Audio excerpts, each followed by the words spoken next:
Welcome to HD Toy Theater. Today we're looking at Bandai's S.H.MonsterArts, the first figure in the line, the Heisei Godzilla. Now, he's the 1990s version of Godzilla, a very popular design of him, and he's very accurately sculpted in this figure.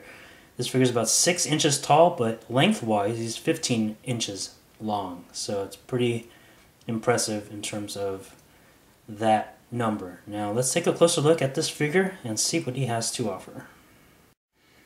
For accessories, you get the atomic breath effect parts, and comes with a base, the atomic breath effect part itself, and a clear plastic stand, part of a Tamashi stage. So basically put this end in this hole,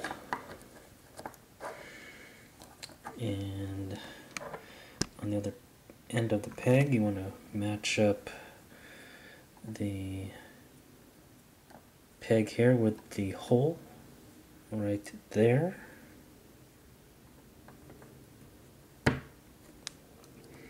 Grab that, bring over your Godzilla, open his mouth, insert. That's about it.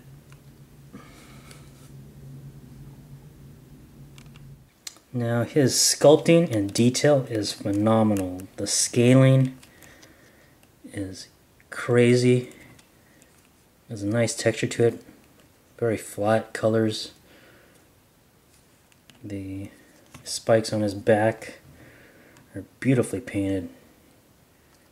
They feel almost rock-like just by sight, and they're just as tough almost. Little, of course, they're flexible. And then the tail, all the nice scaling and little spikes sculpted in and painted, very nice. His toes there, hands, really nicely done. His head sculpt is phenomenal. Let's zoom in, take a little closer look there. The intensity of his eyes, he's really pissed off, and once you open up the mouth, he's really pissed off. He wants to bite off your head, and you can see all the teeth sculpted in, the tongue, all that nice paint app goodness going on there. Very cool. For articulation, you have to keep in mind this is based off a movie Godzilla costume, and as you might remember, Godzilla doesn't do a lot of crazy stuff with his arms or legs, and in that respect, this figure moves accurately to that kind of design. So, starting from the top, we have a ball-jointed mouth. It can be kind of crooked sometimes when you open up his mouth, but you can always shift it to the right angle. The top of the head can rotate. It's kind of ball jointed. It's ball jointed, but you can't get a lot of tilting. Same with the lower neck.